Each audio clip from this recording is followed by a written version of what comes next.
Saudari-saudaraku yang terkasih, umat Katolik khususnya di Keuskupan Agung Jakarta, memperingati, mensyukuri hari ulang tahun ke-75 kemerdekaan Republik Indonesia, saya mengajak saudari-saudara sekalian untuk mengenang para pendiri bangsa kita. Saudari-saudara kita yang merawat, menjaga dan mengisi kemerdekaan negara kita ini menuju cita-cita kemerdekaan. Kita semua berharap mewarisi semangat bela negara dalam arti yang seluas-luasnya dengan segala macam kreativitas bentuknya. Ketika kita merayakan ulang tahun ke-75 kemerdekaan Republik Indonesia, kita diingatkan akan cita-cita kemerdekaan bangsa kita, yaitu menjadi bangsa yang merdeka, bersatu, berdaulat, adil, dan makmur. Tidak sekedar mengingat cita-cita kemerdekaan itu, tetapi juga berani ikut mengambil tanggung jawab untuk mewujudkannya. Saudari-saudaraku yang terkasih, Hari Raya Kemerdekaan Republik Indonesia yang ke-75 ini pada tahun ini kita rayakan dalam keprihatinan yang besar karena wabah yang menimpa umat manusia, yang menimpa bangsa kita. Meskipun demikian, dalam keadaan seperti itu, semoga keprihatinan dan wabah yang melanda seluruh umat manusia ini tidak melunturkan cita-cita luhur kita menuju Indonesia emas ketika kita merayakan ulang tahun yang ke-100 kemerdekaan Republik Indonesia. Pada tahun ini melanjutkan renungan-renungan kita pada tahun-tahun yang lalu.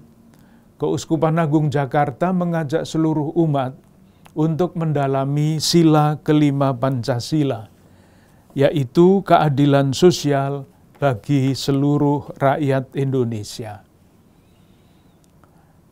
Ketika saya merenungkan kembali tema ini, saya teringat bahwa pada awal tahun 2000 yang lalu, Konferensi Wali Gereja Indonesia selama 3 tahun berturut-turut, setiap tahun selama 3 hari, para uskup seluruh Indonesia belajar bersama-sama mengenai tema keadilan sosial bagi seluruh rakyat Indonesia ini. Hasil dari hari-hari studi itu adalah nota pastoral. Yang pertama, keadilan sosial ditinjau dari segi politik.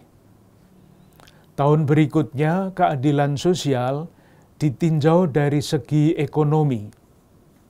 Dan pada tahun yang terakhir, dan hasilnya dicetak, dipublikasikan pada tahun 2004, temanya adalah keadilan sosial dari segi atau dari pendekatan sosio-budaya.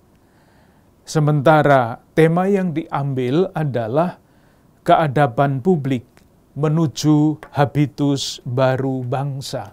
Seperti biasanya, di dalam setiap nota pastoral, perenungan dimulai dengan membuat analisa sosial yang sederhana. Rumusannya sederhana, tetapi rumusan sederhana ini adalah hasil studi yang dibawakan oleh para ahli dalam bidang masing-masing. Pada waktu itu, dan rasa-rasanya masih berlaku sekarang, ada diangkat 3 masalah pokok. Yang pertama adalah korupsi, yang kedua adalah kekerasan, yang ketiga adalah kehancuran lingkungan. Kita semua langsung merasa bahwa ketiga bidang analisa sosial ini masih berlaku sekarang. Kabar tentang korupsi setiap hari kita baca di koran, kita dengarkan laporannya di televisi atau radio, bahkan semakin berkembang dan semakin canggih. Kekerasan tidak juga dapat diatasi. Mengapa muncul kekerasan? Menurut para ahli,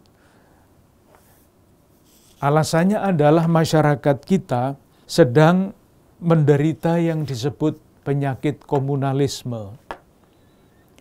Bagian masyarakat yang menyandang penyakit itu berpikirnya aneh, namanya sakit. Berpikirnya begini, yang tidak termasuk kelompok saya adalah musuh saya. Itu cara berpikirnya. Dan karena dianggap musuh, maka harus dikalahkan. Mereka tidak berpikir lagi mengenai baik dan buruk, mengenai benar dan salah, tetapi mereka berpikir dalam kerangka menang atau kalah. Dan ketika yang dikejar adalah kemenangan, salah satu jalan yang sangat biasa dibuat adalah kekerasan. Hari-hari ini kita juga mendengar cerita-cerita seperti itu. Dan yang ketiga adalah kehancuran lingkungan. Kita semua merasakan dampaknya, bukan hanya masalah di Indonesia, tetapi ini adalah masalah kemanusiaan yang menyangkut seluruh dunia. Saudari-saudaraku yang terkasih, ketika kita merayakan ulang tahun ke-75 kemerdekaan Republik Indonesia, sekali lagi kita diajak untuk mengingat kembali cita-cita kemerdekaan. Bukan sekedar mengingat, tetapi bertekad untuk memikul tanggung jawab.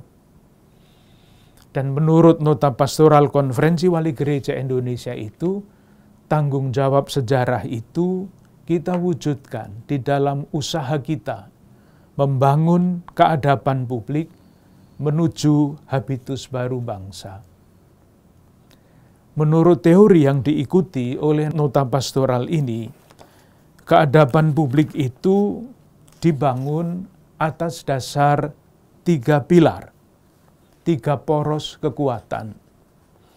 Poros pertama adalah negara, yang tampil di ruang publik melalui badan-badan publiknya.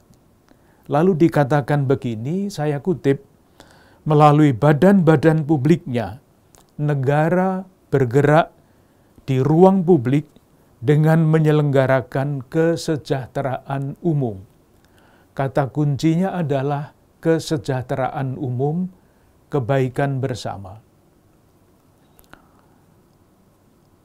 Poros yang kedua adalah masyarakat pasar. Dikatakan begini, masyarakat pasar atau sektor bisnis bergerak di ruang publik melalui urusan transaksi jual beli barang dan jasa secara spontan namun fair, demi kepentingan, keuntungan, baik bagi penjual, pembeli, maupun masyarakat pada umumnya. Kata kuncinya adalah fair, fairness, yang sulit diterjemahkan ke dalam bahasa Indonesia. Sementara poros yang ketiga, masyarakat warga, saya kutip, sedangkan masyarakat warga berinteraksi di ruang publik atas dasar saling percaya dan tata perilaku sosial yang diandaikan diterima dan dihormati oleh semua pihak. Ada 3 poros yang menentukan.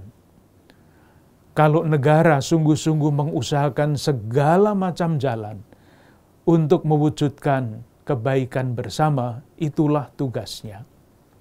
Pertanyaannya, apakah memang demikian?